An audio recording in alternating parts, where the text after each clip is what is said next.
Лоу-фай хип-хоп. Вроде еще совсем недавно это был обскурный интернет-жанр с небольшим комьюнити, но сейчас это огромный пласт музыки, для многих ставший неотъемлемой частью жизни. Тысячи людей по всему миру прямо сейчас слушают расслабляющие биты и, например, к экзаменам готовятся или к сессии. Это видео должно было выйти 2 месяца назад. Я надеюсь, вы все успешно сдали. Я застал то время, когда жанр начал стремительно набирать популярность, и когда на каждом углу выходили ролики наподобие «Как сделать лоу-фай хип-хоп бит», и даже те, кто особо не занимался музыкой, например я, тоже хотели попробовать себя в этом, потому что выглядит относительно легко, но все равно прикольно. И в таких роликах люди упоминали 2 пионеров лоу-фай хип-хопа — Nujabes и J Dilla. С Nujabes'ом параллели проводятся без проблем, как-то сами собой, особенно если вы сранимешник, но с J Dilla'й все менее очевидно. В большинстве случаев, когда о нем заходит речь, люди говорят про альбом Donuts, а если его послушать, то... Как минимум непонятно, как эти 2 вещи связаны. И вот мало того, что они действительно связаны, так на самом деле это лишь малая часть из богатейшего наследия J Dilla'ы, которого многие топ-тир-продюсеры называют лучшим в своем ремесле. Я считаю крайне несправедливым тот факт, что в СНГ про папу Диллу ни черта не знают. Так что в этом видео я расскажу вам, чем он заслужил такой статус, разберу для вас все части оставленного им наследия и поясню, почему этот альбом одна из самых красивых и душевных музыкальных работ современности. Вы смотрите телеканал Роши, и это мое видео про J Dilla'у. Let's go.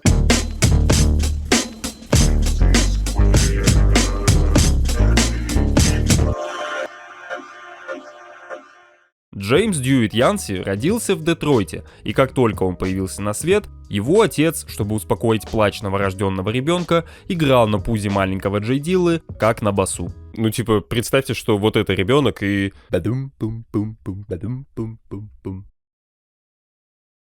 Музыка окружала Диллу с самого рождения. Его детство было относительно обычным. У него были любящие родители, друзья и ничего из того, про что потом будут читать все будущие рэперы-сверстники. К 12 годам он уже умел играть на барабанах, диджеить, танцевать, петь и читать рэп. Я в 12 лет скачал Dota 2. В старшей школе Джеймс начал учиться делать биты, но за неимением полноценного сэмплера ему пришлось использовать обычный магнитофон, который он разбирал специально, чтобы зацикливать пленку с драмбрейками. Эти биты услышали его 2 одноклассника, T3 и Baatin, после чего все трое решили образовать рэп-группу Slum Village. Нет, Синепод, Dopeness наоборот. Кстати, еще одно сходство с Nujabes'ом, как и дата рождения. Нифига себе. Все вместе они наткнулись на некого Эмпа Фидлера, который на тот момент выступал с группой Funkadelic. Услышав биты молодого Диллы, Эмп был поражен тем, что все они были сделаны через жопу, но при этом все равно звучали неплохо, и разрешил Джеймсу ходить к нему в гости и создавать биты на его личном Akai MPC-60. Так J Dilla сделал свой первый полноценный бит. Каждый день Дилла сидел перед MPC часами напролет и через какое-то время даже перестал ходить в школу. Джеймсу очень нравилось делать треки на студийном оборудовании, но со временем он начал замечать в его битах что-то неладное. Машина слишком сильно механизировала его музыку, забирая ощущение, что на инструменте играет человек. Устав от размышлений на эту тему, Джеймс захотел отдохнуть и пересмотреть один из своих любимых фильмов — «Фрагмент действия». В титрах этого кино играл трек Кертиса Мейфилда, и все бы ничего, но в этой версии добавили звуки хлопков. Иногда они спешили, иногда отставали. Этот звук ошибки надолго засядет сначала в голове Диллы, а потом и во всей музыке.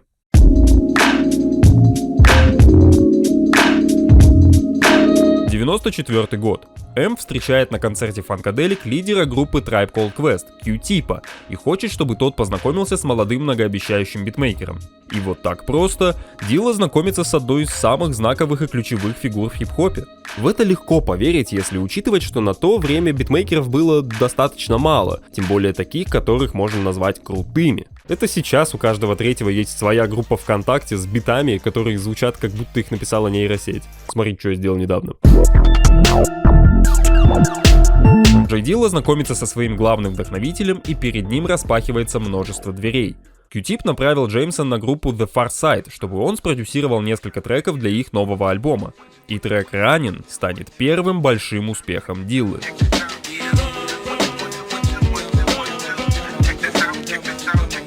Обожаю этот трек всем сердцем. Каждый раз, когда слышу, сразу на душе становится солнечнее и легче. Еще и эта фраза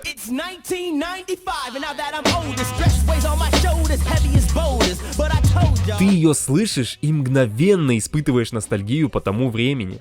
«Я родился в 2001-м». Теперь послушайте, как в этом бите расставлена бочка. Так, канал Vox, я у вас видео одолжу.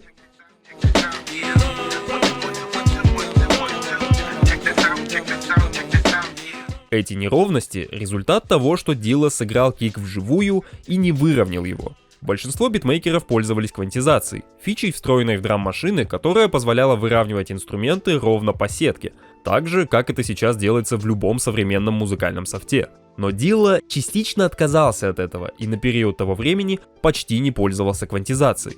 Повторяю, на период того времени. Одному из участников The Far Side такой подход даже не понравился, потому что для него это звучало неправильно и хаотично. Из-за чего тот, пока никто не видел, мало того, что выровнял дорожку с киком, так еще и полностью стер предыдущую. Но все быстро замяли, буквальной дракой, и попросили Диллу натыкать своими волшебными пальчиками новую дорожку. Этот живой кик, звучащий как биение сердца, быстро стал его визитной карточкой, и другие рэперы тоже хотели зачитать под его биты. Busta Rhymes, De La Soul, Tribe Called Quest, даже Джанет Джексон. Для всех них Дилла спродюсировал от одного до нескольких треков. По итогу, на момент 96 года Джей Дилла был самой яркой и хайповой фигурой Детройта. Ну, до тех пор, пока не засветился вот этот молодой человек. Но, кажется, за это время он про кого-то забыл. Его группа. Друзья Джеймса начали сильно подгорать и заставили его наконец-то уделить им внимание. Так, Синепод, которые уже переименовались в Slum Village, выпускают альбом Fantastic.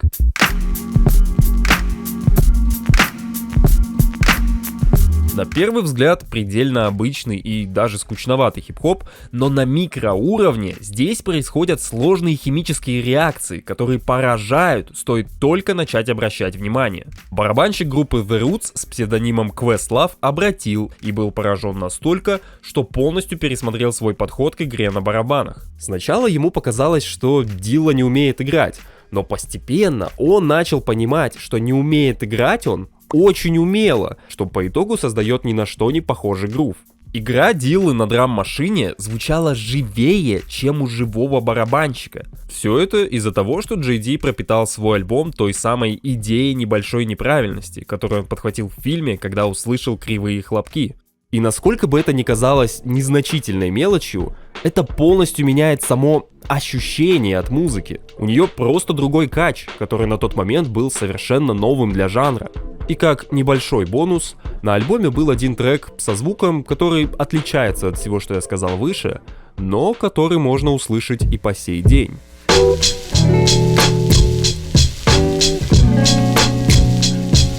Оригинальный Fantastic продавался на кассетах и не был официально релизнут аж до 2006 года. Но даже так, это была самая горячая запись, которая распространялась не только простыми детройтскими фанатами, но и фанатами известными. Q-Tip, Questlove и D'Angelo на тот момент уже боготворили Джей Диллу за его гениально простейшее открытие и показывали этот альбом всем своим знакомым. А ведь он только начал.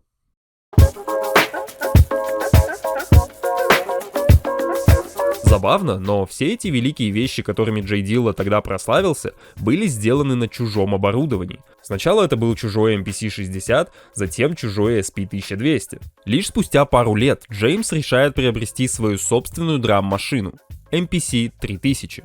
Она была относительной новинкой, могла сэмплить в стерео, выглядела сочно, но также в ней была одна функция, которая еще больше усложнила ритм в музыке Джей Диллы. Не поверите, квантизация. Существует распространенный миф касательно того, в чем же заключается магия битов Диллы. В большинстве роликов на ютубе все поголовно говорят, что он просто отключал квантизацию и играл руками. Это правда, но не вся. Он действительно играл от руки и отказывался все это выравнивать, в частности на Fantastic и предыдущих синглах, но с приобретением MPC 3000 его метод сильно изменился. Дело в том, что предыдущие модели драм-машин, которыми пользовался Джеймс, имели достаточно примитивную квантизацию. Она позволяла расставлять барабаны либо ровно по сетке, либо делать это в swing time, и больше никак. Так вот, в новой MPC битмейкер теперь мог подгонять каждую дорожку так, как он захочет, вне зависимости от сетки. Вроде мелочь, но это изменит все.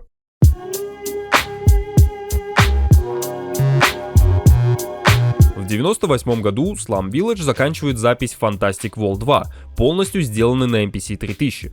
Еще официально нерелизнутый альбом попадает в руки Questlove и D'Angelo, которые после прослушивания этой записи не могли отойти от шока. В отличие от первого Fantastic, который черпал свою силу из человеческих ошибок и специально оставленных неровностей, на втором Fantastic эти человеческие ошибки были запрограммированы. Они совершались с машинной точностью в одних и тех же местах, из-за чего живому барабанщику сложно воссоздать фирменный грув Джей Диллы своими руками и тем более держать его на протяжении времени. Мало кто сможет или хотя бы захочет играть на барабанах, постоянно совершая ошибки, и делать это без ошибок. Это не учитывая, что Дилла постоянно любил играться с размерами, там дорожки по 20 баров и все подобные приколы. Долгое время люди думали, что музыка Диллы звучит так живо и сочно, именно потому, что он вручную настукивал драмку, и типа «Вот она, музыка! Вот она, душа, высекающаяся прямо из-под пальцев битмейкера!» Но, увы, все это время душа была запрограммирована. Так вышло, что никто до Джей Диллы не видел всех возможностей прошаренной квантизации, и по итогу он стал первым битмейкером, который нашел практическое применение новой функции MPC 3000, и помимо этого умудрился построить на ней свой собственный стиль, который впоследствии стал скелетом для одного из самых доминирующих жанров начала нулевых.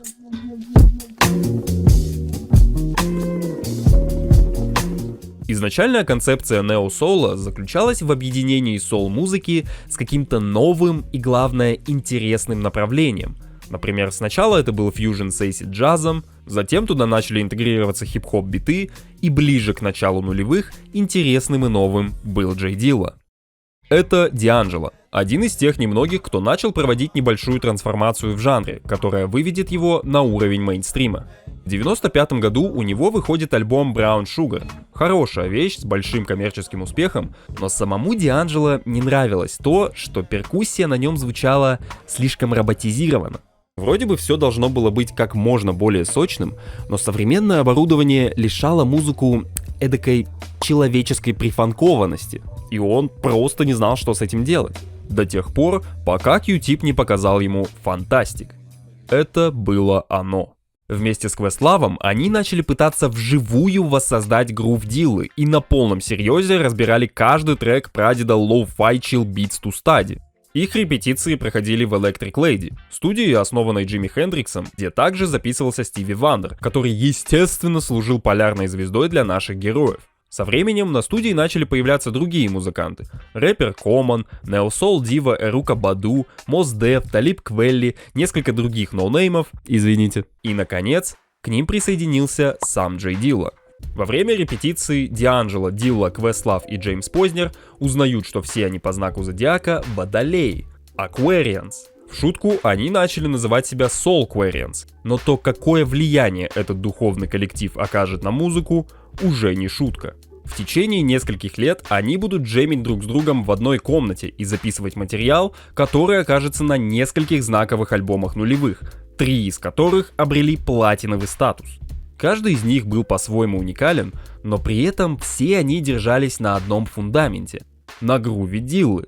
Он лично спродюсировал половину альбома Коммона, собственноручно научил Руку Баду, как делать Джей Дилла тайп биты, а The Roots и D'Angelo, в принципе, только благодаря ему обязаны своему новому звуку, который приведет их к огромному успеху. В эти годы нео-соул вышел на свой пик популярности, в основном благодаря Вуду, но ненадолго. Уже в середине нулевых хайп начал спадать, а в начале десятых нео-соул уже пойдет по иному пути. Но это уже совсем другое. Главное, что отголоски былой популярности все еще доносятся до нас. Попробуйте походить по местным кафешкам. Возможно, что в какой-то из них будет играть плейлист со старым нео-соулом образца нулевых. Например, мне изначально не очень понравился вуду именно из-за ассоциации с фоновой музыкой, которую я слышал в одной тагильской забегаловке. Все это благодаря Джей Ди, который дал новое дыхание жанру, при этом оставаясь в тени. Да, на тот момент Дилла был известен в Детройте и среди музыкантов, но из простых людей его толком никто и не знал. Ему с этим прям не везло. Например, он был в Electric Lady на всех сессиях записи вуду и даже специально продюсировал треки для D'Angelo, но они никуда не были использованы, и по итогу имя Диллы на заднюю сторону альбома так и не попало. Даже не черканули ничего в духе «отдельное спасибо Роману Барабану». Дилла немного пообижался из-за этого и решил, что пора бы ему засиять. Он взялся за свой сольный альбом Welcome to Detroit, где он наконец попытается лично рассказать миру, кто он такой, что он за человек, будет зачитывать про жизнь в Детройте и про то, как он любит развлекаться. Простенький и лаконичный альбом с многослойным и разнообразным продакшеном. Где-то в это же время его дистанционно знакомят с Мэдлибом, с которым они начинают записывать коллаб-альбом под именем Джей Либ. И только Дилла начинает чувствовать, как он выходит на новую ступень, к нему подкрадываются неприятные новости. В 2003 году Дилла начинает чувствовать себя не очень. Он думал, что он просто чем-то отравился, но через пару дней ему стало так плохо, что пришлось обратиться к докторам. Врачи сказали, что в его крови 10 тысяч тромбоцитов на микролитр, в то время как нормальное их количество должно быть больше 150 тысяч. Ему сделали диагноз тромботическая пурпура, редкая болезнь, от которой почти со 100% вероятностью умирают, если постоянно не проходить через необходимые процедуры. Теперь Джеймсу регулярно нужно было ходить в больницу и подключать себя к нескольким огромным аппаратам, чтобы просто продолжать жить. Вот только жить как прежде уже не получится. Дилла был слишком слаб, чтобы смотреть за собой, и ему пришлось вернуться домой к матери, чтобы хоть как-то продолжать работу и не беспокоиться о бытовых вещах. Но болезнь никуда не девалась, и с каждым днем ему становилось только хуже. Его друг Коман предложил Джеймсу переехать в Лос-Анджелес, что, как ему казалось, положительно скажется на его рабочей рутине, да и доктора там получше. Это не помогло. Через год своего пребывания в Л.А. симптомы болезни начали возвращаться к Джей Дилле с двойной силой, из-за чего ему пришлось лечь в больницу. Но вопреки своему состоянию, будучи прикованным к больничной койке, он все равно продолжал работать над новой музыкой. Над музыкой, которая навсегда закрепит за ним звание легенды.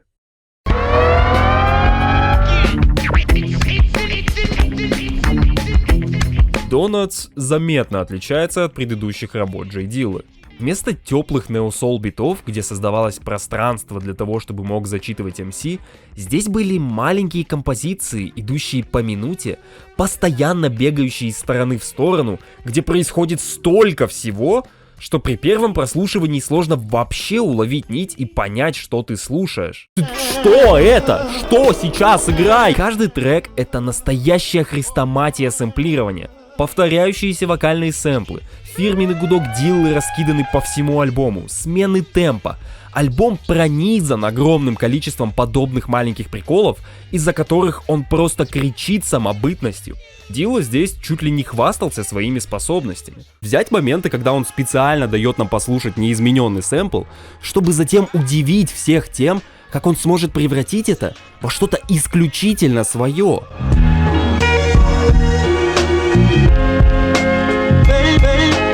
Ребят, ну это волшебство. Одного трека Don't Cry достаточно, чтобы понять, почему все битмейкеры его боготворят. Блин, меня сейчас прет жестко, давайте я на вас тупо сырые эмоции вывалю. Вот ты только включаешь альбом, слышишь этот гудок Mantronix, сразу как будто все проблемы рукой снимает. Еще и улыбаться непроизвольно начинаешь. Потом сразу этот Let's Go.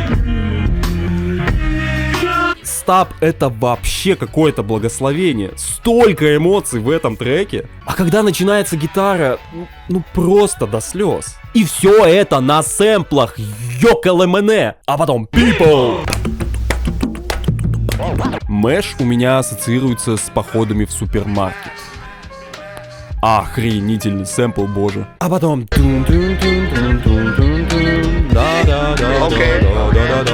А потом этот долбаный... Вот знаете, альбом вроде весь такой «не плачьте, все хорошо». А потом начинается 111, и ты вспоминаешь всю трагичность и условия, в которых записывался этот альбом. Иногда действительно не помешает знать историю создания тех или иных вещей, да ведь? А потом... Сэмпл на гоп-стопере — просто конфетка. Затем он специально посвятил трек работягам на заводе.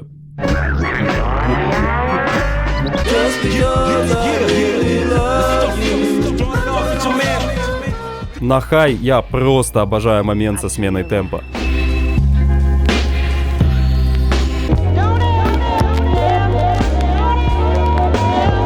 И я не знаю, как не начать плакать на Last Donut of the Night. Это просто прекрасно. После такого волшебного путешествия, после Donuts, вообще не удивительно, что многие известные и не очень продюсеры пойдут по стопам Диллы и будут заявлять, что этот альбом изменил их жизнь. Но, что иронично, Дилла на тот момент не преследовал цели перевернуть весь музыкальный мир. Он вообще мог не записать этот альбом, если бы его друг Вулф не сказал, что этот новый стиль и звук — это взрыв башки. Donuts — это не о влиянии на музыку или даже на хип-хоп. Дилла руководствовался не столько тем, чтобы увековечить себя и оставить наследие, а простыми вещами.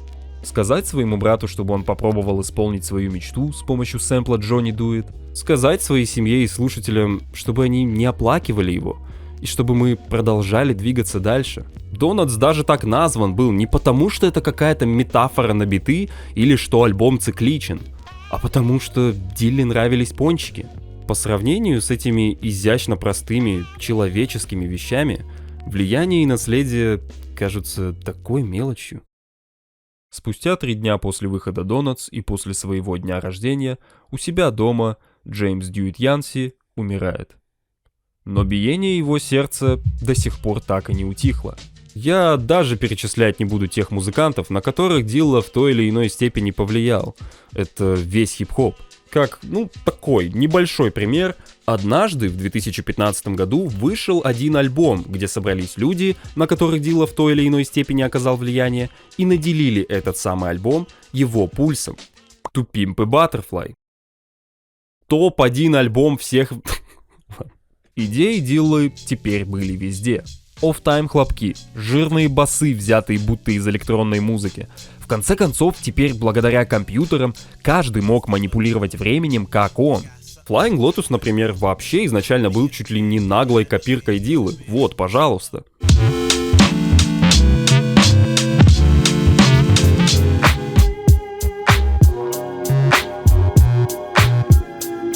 Флайло в принципе является очень важной фигурой в распространении наследия Диллы, так как именно он адаптирует этот звук под себя и перенесет его в 10-е года под новым названием Wonky.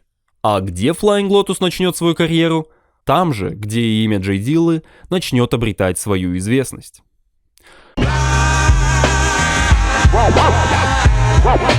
Вот мы и подошли к тому, о чем я говорил в начале видео.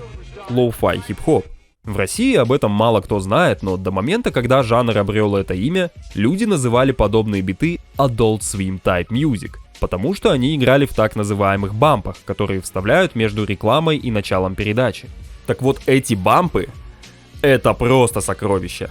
Flying Lotus, Nujabes, Casino vs Japan, Fat John, MF Doom, куча подражателей Джей Диллы и, конечно, он сам. Все они были важными фигурами на этом канале. Просто представьте, вы случайно просыпаетесь ночью, будучи ребенком, включаете телевизор, а там...